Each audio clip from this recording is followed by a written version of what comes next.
Good morning, and welcome to Beware of Spoilers. I am Adam, another documentary edition. A little bit of housekeeping before we get ready to get into high gear. If you're looking for the discussion of Gotham Knights, the new show on the CW, not the video game. Video game we will not be addressing because I do not care. If you're looking for a discussion of Gotham Knights, you can check out tonight. We're going to do that at, what's it called, around, that's at 5 o'clock. We'll probably record it. 5 o'clock, 5:30, we'll record it. We'll be up by 6, Eastern time. Yeah, look forward to that if you're looking forward to it, because I do have thoughts. I don't think the show is as bad as it was made out to be by some aspect of the critics community. But we'll talk about that tonight. Today we're here to talk about All the Beauty and the Bloodshed, which, of the 3 documentaries that I've now seen that were nominated for Best Documentary Feature last year at the Academy Awards, this one is my favorite so far. It remains to be seen if Navalny is going to unseat it. It also remains to be seen if Navalny... I think Navalny is one of those movies... My sinuses are all fucked up, so please excuse me if I sound nasally, if I sound congested. Navalny is one of those movies that when you look at what it is in the current geopolitical, landscape of the world, it's like, okay, that makes sense as to why it won. Which is not one... It sounds dismissive. It sounds like I'm being like, oh, the only reason it won is because, we have this ongoing conflict in the Ukraine. And that sounds dismissive, but that's not how I mean it. But on a level playing field, that one's going to win out over the rest. It's about a political prisoner who is trying to challenge Putin's power. But we'll get to that probably next week. Because we still have this Monday slot open now because The Last of Us is over.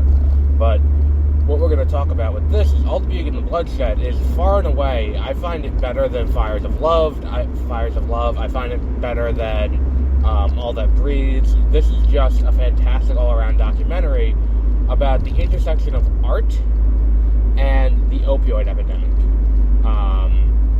Where it's one of these intimate stories that is about specific people who are impacted by the opioid crisis, and their specific stories about what happened and what happened in their lives, and then on top of that, how it intersected with their art. And I think that's really the interesting thing about, it's not just about opioid, it's about the AIDS epidemic and about the, all of these other, crises that were ignored in their time, specifically because they were considered to be the result of vices, and how, it's like, oh, well, you've done things, on your own, and that led you to this point, so now we're not going to help you deal with it. It's like, I think juxtaposing the AIDS epidemic in the 80s with the opioid crisis was such a great decision, and they did it so well. And it's just, everything about this is just, you hear about this woman's life and about everything she went through, and it's this great juxtaposition. I think the name really kind of nails it, which the name comes from a hospital transcript that comes into play later in the movie. But it really does, mix. You get these moments of just human moments, which is really what this artist, whose name I should have written down, but I didn't,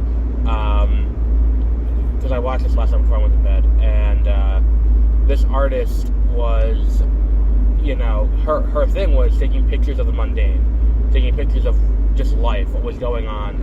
She still does it, but, just what goes on in day-to-day life for people, and showcasing that, the beauty of, the mundane, and to have that, and then to juxtapose what she's doing with her life story, which is at times tragic, at times depressing, at times, uplifting, and then to take all of that and juxtapose it with these protests that they have about the family who owned Purdue, pharmaceuticals that created OxyContin, them having their names all over these museums to kind of launder their image a little bit into people who are patrons of the arts. It's all just such a great decision in terms of just how to frame a documentary. It's one of those things where, like, this is a documentary that if you are interested in making a documentary, this is one you should watch. Like, when we talked about the live-action shorts that were nominated for best live-action short, I talked about Ivalu, which was, like, I said it then, if you are making a short film and you are considering spending money doing a drone shot at some point in your movie, watch Ivalu first. Ivalo first. Why? Because that short has a perfect example of what you can use a drone shot for. What purpose does a drone shot have in your narrative? And this, in that short, the idea was to use it to create a sense of scale. To show this little girl who's looking for her sister in these vast, vast empty plains just looking for her sister. And you get that sense of, isolation and all of that. And from what I saw doing my tours last year at, like, New York City Indie and Stony Brook Film and all of these things, you see a lot of independent movies that are doing drone shots because it adds production value, presumably. It's like, oh, look, we have money. See, we can afford to have a drone and a drone operator and have it look good. And it just ends up distracting. And it's like, you don't need to do that. So, whatever. But that's not the point we're driving at here. And looking at kind of where we are with this, I think that what's wrong for here? Where was that come? Oh, this being an instrumental tool, where it's like they're taking all of these various stories and intermingling them in a way that makes sense and create a cohesive narrative. This is the kind of thing that you should look to if you are looking to watch a documentary to get a sense of how to make a documentary. And after watching this one, I don't think that Navalny will be strong enough to unseat the belief that this should have won Best Documentary Feature. That's kind of where I am on this, where it's like, okay, so how do we, why is it that this is not getting, why did this one not win is my question, and I think it comes down to subject matter. Not this one subject matter is not good enough to win, but in a perfect world, Navalny wins because of it being about Alexei Navalny, which, again, not saying that's bad, not saying that that's not right, but it is something I'm gonna have to watch the documentary to see if its quality is higher than this one. But, like, not only that, but, like, this one takes that kind of formula that you would expect from a documentary and kind of eschews it, for lack of a better word, at times, and it still feels cohesive, and it does what it's setting out to do in a very clear and concise way. You walk away from this documentary not unclear about anything that anyone in the documentary, be it the filmmaker, be it the people involved, everything is abundantly clear about how everyone feels the entire way through, whether you agree or disagree. And I think it'd be hard to disagree with them, regardless of where you fall on the political spectrum. You will be abundantly clear about, where they stand and what their argument is, and it's a skill. The documentary is the argumentative essay of film. It is the essay that they taught you how to write in high school that you had to do on, and again, I'm in New York, so the Regents exam, but, like, it is the type of thing where it's like, here, we're going to give you some information, and you need to you have to write an essay to take a stance and explain to us why you feel this way, the argumentative essay. And that's what a documentary is for film. It is taking what you have. It's a DBQ, really, if we're going to be completely honest. It's, the thing where it's like, here's 6 pictures, interpret the pictures, and then use the documents to support your thesis and come up with a thesis about them. And that's what the documentary is. And I think on that ground, this documentary does a great job of setting up its case, laying out its case, and then explaining the case. And then it's like, you get these moments, too, like, at the end, like, it's just so heartbreaking at the end when you get to, when they have the family, again, whose name I'm forgetting, I didn't write it down, the family who owned Purdue has to apologize to the families that were impacted by the opioid epidemic, and they have to, as part of their settlement, and they have to sit there and listen to these people talk about the impact of what happened, and you can just see on their face, like, they don't give a flying fuck about any of it, and it's just the people telling these stories, and it's like, this woman talking about, my only son died alone in a bathroom, because you guys started him on these painkillers, and then they got to not be enough, and it's like, and it got to the point where it's like, it was prescribed, so I'm sitting there like, did you take your pain meds? And it made me complicit, and it's just, the pain that these people felt, it's such a well-crafted documentary,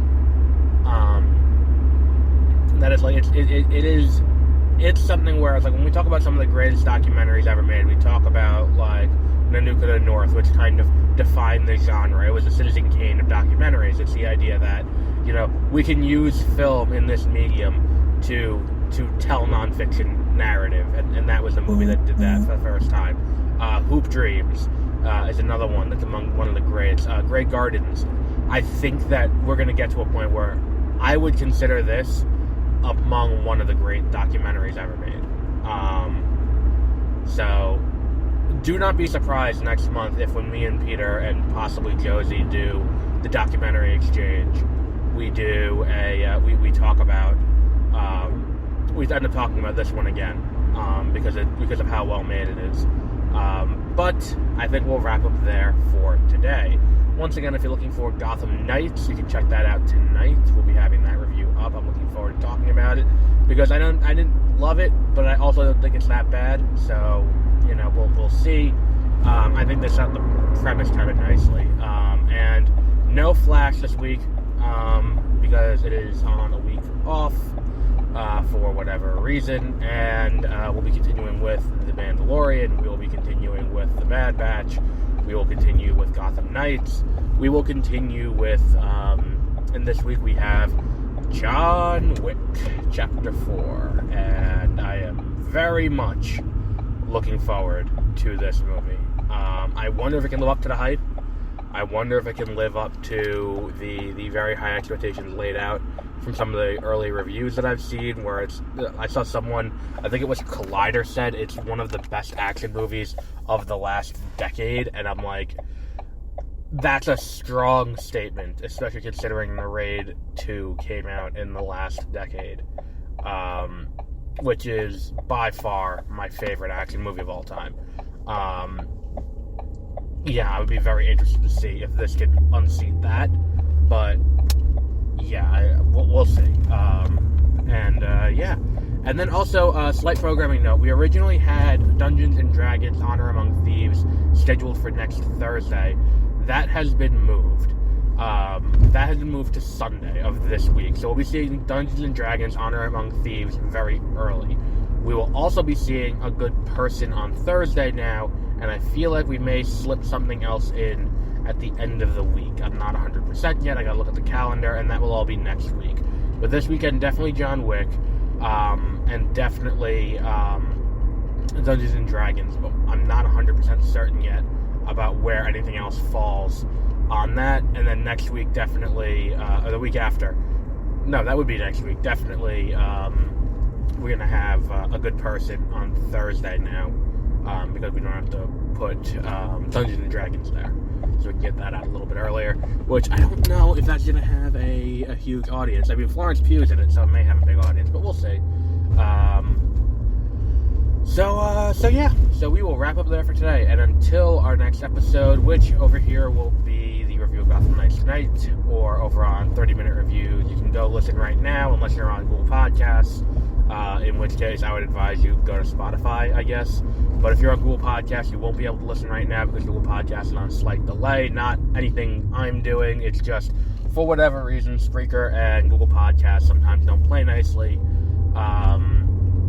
Specifically on 30-minute reviews, I'm not entirely sure why. It's always I have to wait for tech support to get back to me to refresh the feed and it fixes it.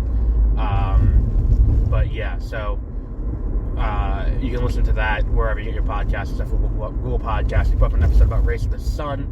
I did reach out to Flipfly about the question that we posed there, and we'll see if they get back to us. And our next episode after that will be the John Wick full series discussion on Tuesday, in advance of John Wick Chapter 4. So, until our next movie, or our next episode, have a great rest of your week.